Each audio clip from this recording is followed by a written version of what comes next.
জীবনের কোনো বিকল্প হয় না, তবু আমরা প্রতি পরিবারের একজনের চাকরি নিশ্চিত করব। ক্ষতিপূরণ দিতে বলছি সিএসসিকে। আমি সিএসসির সঙ্গে কথা বলেছি, আমাদের আন্তরিক সমবেদনার পাশাপাশি এই ক্ষতিপূরণ এই পরিবারগুলোর প্রাপ্য। সরকার সমবেদনা জানাবে, সিএসসি ক্ষতিপূরণ দেবে। তাহলে যে ক্ষতি করলো সে ক্ষতিপূরণ দিচ্ছে, তাহলে তার বিরুদ্ধে এই ক্ষতি করবার জন্য কেন আইনি পেনাল্টি হবে না? এই হচ্ছে একটা প্রশ্ন। এক, তারকবাবু যেটা বলছেন একদম ঠিক, যে স্বাভাবিকভাবে এত বৃষ্টি কলকাতা বহুদিনে হয়নি, কাজেই এখন যে পরিমাণ জল জমেছে সেটা বের করতে একটু সময় লাগবে, এটা স্বাভাবিক প্রক্রিয়া। তন্ময়দা যতই আপত্তি করুন, আমি এটা তারকবাবুর সঙ্গে তার বক্তব্যের সহমত, যে ব্যাপক পরিমাণ বৃষ্টি হলে বেরোতে সময় লাগবে জল, এবং নদী যার মাধ্যমে জলটা মূলত আউট হবে। আপনারা নবমী গঙ্গে একাধিক প্রকল্প এনেছেন, সেন্ট্রাল গভর্নমেন্ট আপনি বলছেন 911 কোটি টাকা দিয়েছেন, কিন্তু তার কাজ হয়নি, আবার আপনি এটাও অভিযোগ করছেন। আমি তারকবাবুর কাছে আরেকবার আসবো, যদিও আমাদের এই অনুষ্ঠানে অত্যন্ত প্রতিকূল পরিস্থিতিতে প্রদীপ্তদা আমাদের সঙ্গে রয়েছেন, প্রদীপ্ত ঘোষাল।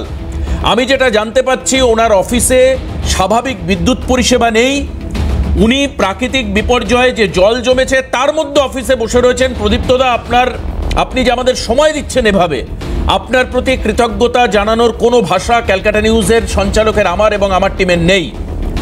আরেকটু অপেক্ষা করুন, আপনার কাছে আসছি প্লিজ, যেহেতু তারকদা রয়েছেন, উনি এইসব বিষয়ে আরও বেটার বলতে পারবেন। কিন্তু বিপর্যয় মোকাবিলার ক্ষেত্রে কলকাতা পুরসভা যা পদক্ষেপ নিচ্ছে সেগুলো পর্যাপ্ত কিনা আমি প্রদীপ্তদার থেকে শুনবো।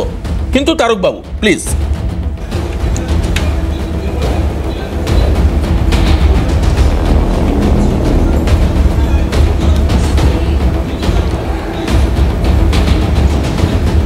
আমাদের ডাক্তারবাবু খুব ক্ষেপে গিয়েছেন, উনি ভুলে গেছেন যে একচেটিয়া বিদ্যুৎ ব্যবস্থা এখানে হচ্ছে না, থাকবে না।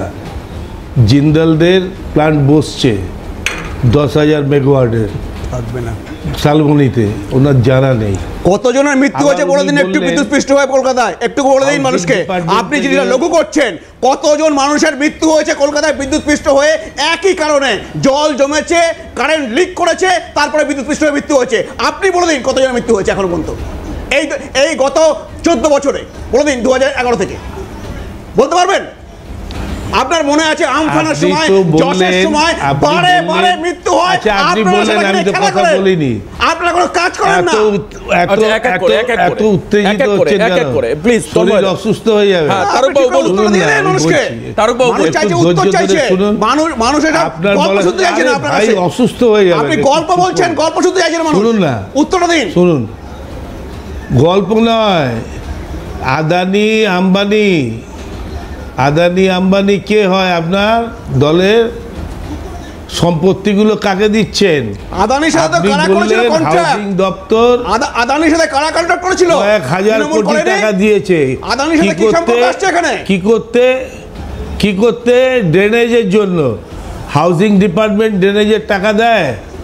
আপনার তো কথার কোনো মাথা মুন্ডু নেই। আপনি দেখতে চান কেন্দ্রীয় মন্ত্রী কত দিয়েছে? আচ্ছা যাই হোক, আপনাকে আমি বলি, আপনি বললেন আরে কেন্দ্রীয় মন্ত্রক কোন দপ্তরকে দিয়েছে? আমি বলে দিচ্ছি, শুনে নিন। কেন্দ্রীয় আবাসন ও নগর বিষয়ক মন্ত্রক দিয়েছে বর্জ্য নিকাশি ব্যবস্থার উন্নয়নে, ঠিক আছে? এবার হচ্ছে 2014 থেকে 2019 911 কোটি, তারপরে 2021 থেকে 2026 1449 কোটি অ্যালোকেট করা হয়েছে, তার মধ্যে 850 কোটি দেওয়া হয়েছে। আপনি হিসাব দিতে পারবেন কি করেছেন সেই টাকা? এবার ওনার উত্তরটা নিন। আরে আপনি ভুলভাল বলছেন, আপনি কিছু জানেন না, আপনি লোককে বিভ্রান্ত করছেন। ডকুমেন্ট দেখান, ডকুমেন্ট দেখা যাবে না। আপনি আমি দেখিয়ে দেবো, এই দেখা দিচ্ছি না। বর্জ্যর সাথে আমার কাছে আজেবাজে কথা বলতে পারবেন না। বর্জ্যর সাথে ড্রেনেজের কোনো সম্পর্ক নেই। আরে নিকাশি ব্যবস্থা কাকে বলে? নিকাশি ব্যবস্থা মানে কি জানেন? ড্রেনেজের কোনো নিকাশি ব্যবস্থা মানে জানেন? আরো শুনুন, ধৈর্য ধরে। আচ্ছা বেশ, আমি আরো দুজন গেস্ট আমি তাদের কাছে একটু যাই। গভর্নমেন্ট অফ ইন্ডিয়ার ওয়েবসাইট থেকে দেখেছি। আমি একটু তাদের কাছেও যাই। আমি বলছি, আপনি যে কথাগুলো বললেন, হ্যাঁ, এই যে হ্যাঁ তন্ময়দা দেখান দেখান উনি এই দেখুন এই দেখুন ওটা কিছু দেখা যায় ক্যামেরা দিকে দেখান ক্যামেরা জুম করা আছে দেখুন হ্যাঁ এই গভর্নমেন্ট এই আমি আপনাকে দেখাচ্ছি নরেন্দ্র মোদীকে আমি 2 কোটি টাকা দিয়েছি উন্নয়নে এই দেখাচ্ছি দেখুন এসবিএমইউ এই যে লেখা আছে নরেন্দ্র মোদী 2 কোটি টাকা দিয়েছে 35 লক্ষ টাকা স্ক্রিনে দেখান একটু হ্যাঁ এটা পাগল লোক হ্যাঁ এই স্ক্রিনটা বন্ধ হয়ে গেছে আচ্ছা বেশ আমরা শুনুন আপনি অনুষ্ঠানটা চালাতে চাইলে যে যখন বলবে তাকে বলতে দিন যে যখন বলবে তাকে বলতে দিতে হবে যে সঞ্চালক আছে তার কাছে না আমি একেবারে বলছি তারকটা আমরা আসছি আপনাদের কাছে আমি আসছি আপনাদের কাছে কিন্তু এই মুহূর্তে আমি একটু প্রদীপ্তদার কাছে যাই অনিন্দদা কিছু মনে করবেন না আমি জাস্ট প্রদীপ্তদার থেকে ছুঁয়ে আসবো প্রদীপ্তদা এই মুহূর্তে কর্পোরেশন যা যা ব্যবস্থা নিচ্ছে নিকাশি দপ্তর যা যা ব্যবস্থা নিচ্ছে এটা কি পর্যাপ্ত কারণ দীর্ঘদিন বিপর্যয় মোকাবিলার অভিজ্ঞতা আপনার রয়েছে আমি বিরতির পর ফিরে এসে প্রদীপ্ত ঘোষাল বিপর্যয় মোকাবিলা বিশেষজ্ঞ ওনার থেকে শুনবো প্রদীপ্তদা আপনার কাছে আমার একটাই প্রশ্ন আপনি দেখতে পাচ্ছেন যে কলকাতা কর্পোরেশন যেভাবে বিপর্যয় মোকাবিলার ব্যবস্থা করছে এটা কি পর্যাপ্ত এবং এই যে জল যে ড্রেনেজ সিস্টেম যেটা হচ্ছে যে পদ্ধতিতে চলছে এটা পর্যাপ্ত কিনা বা আর কি করা উচিত এই সময় বিপর্যয় মোকাবিলার জন্য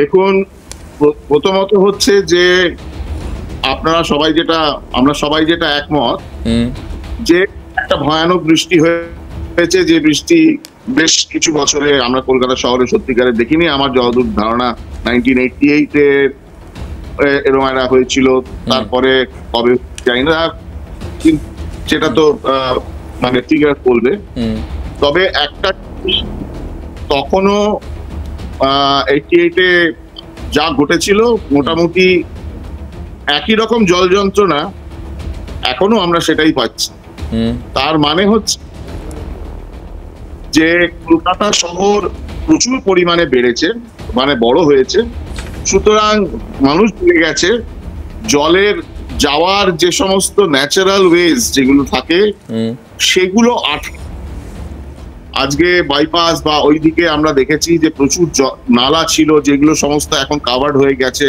সেগুলো এখন ড্রেনেজে পরিণত হয়েছে এখন ঘটনা হচ্ছে যে জল যাওয়ার জায়গা খালি যে গঙ্গা দিয়ে সেটা হচ্ছে পাম্পিং সেকশন আমার যেটা ইস্টার্ন ওয়েটল্যান্ড আমাদের ড্রেনেজের জল যায় সুতরাং সেখানেও একটা জল ওঠার মানে ক্যারিং ক্যাপাসিটি সেসব জায়গাতেও বেশ কিছু নির্মাণ হওয়ার দরুন আমরা দীর্ঘকাল ধরেই জানি যে সেখানে অনেক নির্মাণ অনেক কিছু হয়েছে সুতরাং সেটা আইনি হোক বেআইনি হোক তো প্রশাসন বলবে কিন্তু ঘটনা হচ্ছে জল যাওয়ার ন্যাচারাল ওয়েজ যেগুলো কলকাতা শহরে হয়েছে এখন সেখানে পপুলেশনের চাপ বেড়েছে বাড়ি হাউজিং এস্টেট বড় বড় হাউজিং এস্টেট হয়েছে যেগুলো আগে লো লাইং ল্যান্ড ছিল যেগুলো কিছুটা জল হোল্ড করতে পারতো আমরা বাইপাসের ধারে দেখেছি বড় বড় জায়গা ছিল যেখানে জলটা এক্সেস জলটা এই ধরনের বৃষ্টির জল বেশ কিছুটা ওখানে হোল্ড করতে পারতো সেইগুলো কমে গেছে এখন কেউ যে পপুলেশন যে পরিমাণে বাড়ছে সেই অনুযায়ী হাউজিং তো করতেই হবে সুতরাং জল এখন ঘটনা হচ্ছে পৃথিবীতে যেগুলো খুব মানে এই ধরনের